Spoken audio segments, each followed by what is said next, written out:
Hola, ¿qué tal? Soy Carlos Mesa. Bienvenidos por primera vez a Pulsional.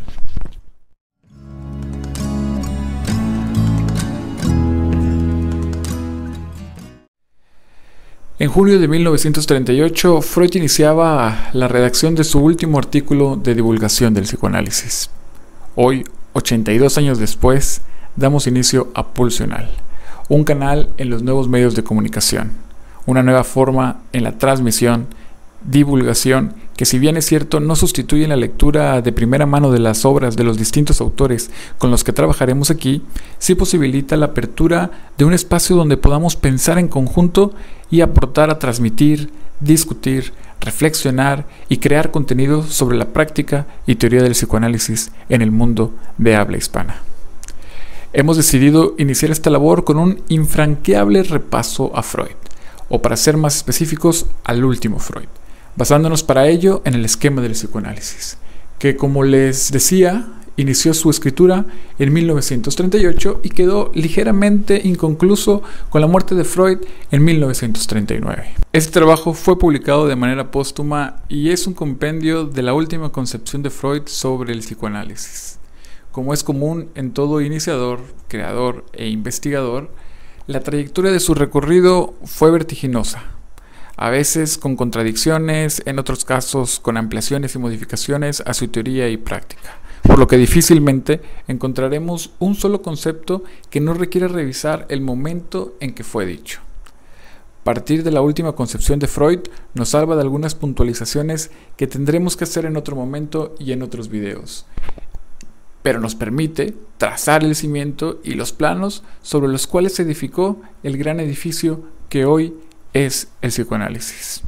Esta serie de videos que expondremos bajo el título de El último Freud constará de 9 videos, mismos que respetan los capítulos del esquema del psicoanálisis, y les dejo de este lado los 9 capítulos de los que consta y que para su presentación alternaré con mi amigo y colega Juan Camarillo cada uno de estos capítulos, que esperamos poder publicar un video cada martes y jueves si nuestras agendas así nos lo permiten.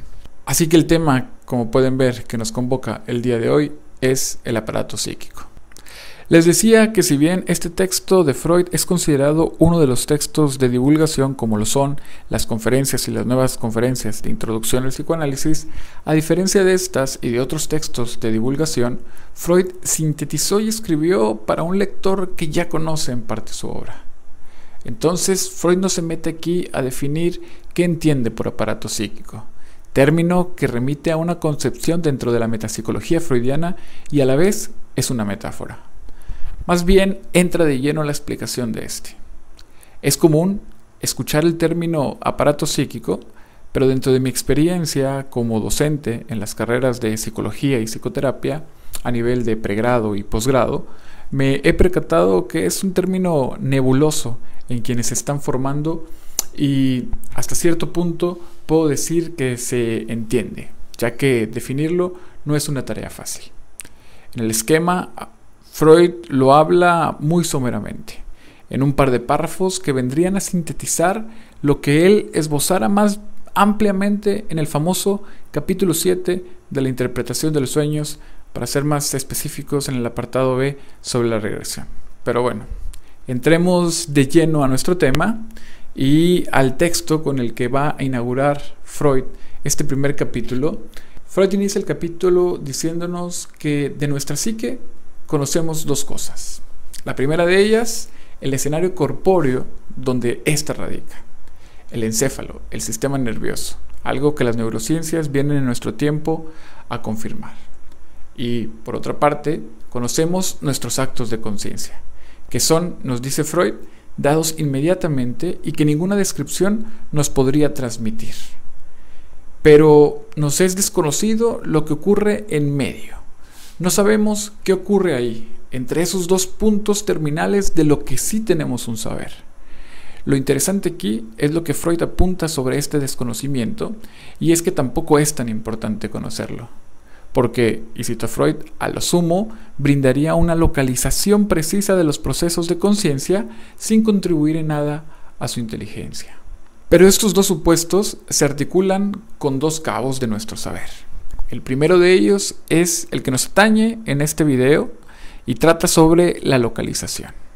La vida anímica, dice Freud, es la función de un aparato al que se le atribuye ser extenso y estar formado de varias piezas.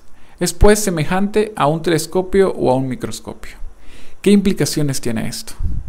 Si entendemos las funciones anímicas como un microscopio, telescopio o un aparato fotográfico, la localidad psíquica corresponderá entonces a un lugar situado en el interior de este aparato, en el que surge uno de los grandes preliminares de la imagen. En el microscopio y en el telescopio son estos lugares puntos ideales, esto es, puntos en los que no se haya situado ningún elemento concreto del aparato. Esto es muy importante. Freud hace esta analogía para demostrarnos la complicada función psíquica total, dividiéndola y ascribiendo cada una de sus funciones aisladas a uno de los elementos del aparato. Entremos pues de lleno a ver estos tres elementos que por supuesto son el ello, el yo y el superyo. Pero antes preguntémonos cómo conocemos este aparato psíquico.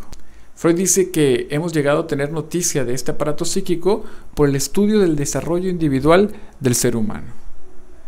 Esto es sumamente importante porque nos dice de dónde viene la investigación del psicoanálisis. Entonces, si Freud entiende el aparato psíquico como adscribiendo a distintas instancias, Freud descubre tres instancias principales de nuestro aparato psíquico. El ello, va a decir Freud, es la más antigua de las instancias psíquicas. Su contenido es todo lo heredado, todo lo que se trae de nacimiento, lo constitucional, para decirlo en una sola palabra.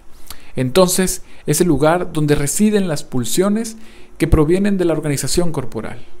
Es también la más antigua y la más importante durante toda la vida.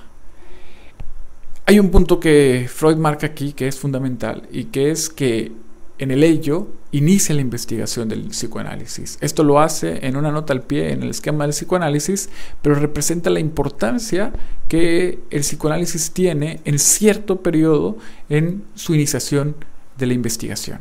Parte de lo inconsciente, de lo que después, para la segunda tópica, Freud considerará el ello. Pero en algún momento, otra instancia tendrá también mucho peso en la investigación psicoanalítica. Otra de ellas, la segunda instancia, es el yo.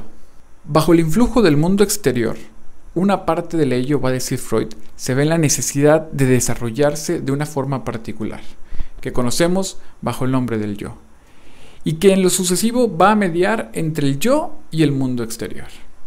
Freud va a enumerar algunas características importantes del yo. La primera de ellas, que dispone de los movimientos voluntarios, es decir, también de la motilidad y por lo tanto de la conciencia. Su tarea es la autoconservación. Y esto lo logra tomando por un lado noticia de los estímulos del mundo exterior, por otro lado almacenando experiencias sobre ellos, es decir, la memoria. Un tercer punto sería evitando los estímulos hiperintensos a través de la huida, enfrentando estímulos moderados a través de la adaptación y alterando el mundo exterior a través de la actividad. Una importante función también se hace hacia adentro, hacia el ello. Y la función del yo hacia adentro es ir ganando imperio sobre las exigencias pulsionales, decidiendo si se debe consentirles la satisfacción, ya sea desplazando esta a los tiempos y las circunstancias favorables en el mundo exterior o sofocando totalmente sus excitaciones. El yo es guiado por la atención, ya sea de estímulos externos o de pulsiones internas, que siente su elevación como un displacer y su rebajamiento como placer. Por lo tanto, placer-displacer se entiende como elevación o disminución de tensión. El yo aspira al placer y a evitar el displacer, dice Freud. Pero es probable que lo que realmente se siente como placer sea algo en el ritmo de la alteración. Un crecimiento esperado de displacer es respondido con señal de angustia. Y la amenaza, desde afuera o desde adentro, la conocemos, dice Freud, como peligro. Aquí entonces nos diferencia el peligro del estado de angustia, de la señal de angustia. Un momento importante en el que el yo también se va a ver modificado es a través del estado del dormir. una vez que estamos durmiendo, hay una modificación considerable de la distribución de la energía psíquica. Y esto lo podríamos entender un poco más a través del esquema del peine que Freud explica más ampliamente en el capítulo 7 de la interpretación de los sueños. La tercera instancia psíquica, el superyo, viene a ser producto de largo periodo de dependencia del infante con sus padres. Se forma dentro del yo una particular instancia que no es otra cosa que la prolongación del influjo de los padres, y que Freud entonces va a nombrar superyo. Es decir, si el yo nace del ello, el superyo nace de una parte del yo que tiene que ver con esta largo periodo de dependencia que el infante tiene con sus padres, y que al introyectar entonces estas figuras paternas estaría desplazándose hacia un lugar, hacia un nuevo sistema, a una nueva instancia que Freud va a llamar el superyo. Este superyo se separa y se contrapone al yo, obligando a este último a considerarlo. Así, el yo se convierte entonces en el mediador entre el ello, el superyo y el mundo exterior.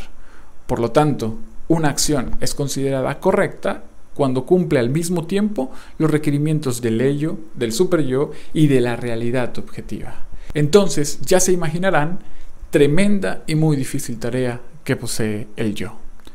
Freud en este mismo texto nos advierte algunos puntos importantes sobre el superyo. Si bien este es una prolongación de los progenitores y por ende se vuelve por completo evidente reconduciéndolos a la relación del niño con sus padres, Freud nos hace ver un aspecto fundamental. Los padres no son seres aislados, están sujetos también a otros influjos, tradiciones familiares, la raza, el pueblo, los requerimientos del medio social al que pertenecen. Entonces, el superyo va a continuar su desarrollo. Por un lado, los padres no transmiten solo cuestiones individuales, transmiten cuestiones culturales, lo que está más allá de ellos también. Entonces el superyo continúa su desarrollo recogiendo aportes de posteriores, continuadores y personas sustitutivas de los padres, pedagogos, arquetipos públicos, ideales sociales, diría Freud. Por último, para cerrar este capítulo, Freud lo hace haciéndonos ver en qué coinciden, a pesar de todo, el ello y el superyo. Ambos representan los influjos del pasado. El ello, el pasado heredado. El superyo, el pasado asumido por otros. Mientras que el yo se rige por lo que uno mismo ha vivenciado, lo accidental y lo actual.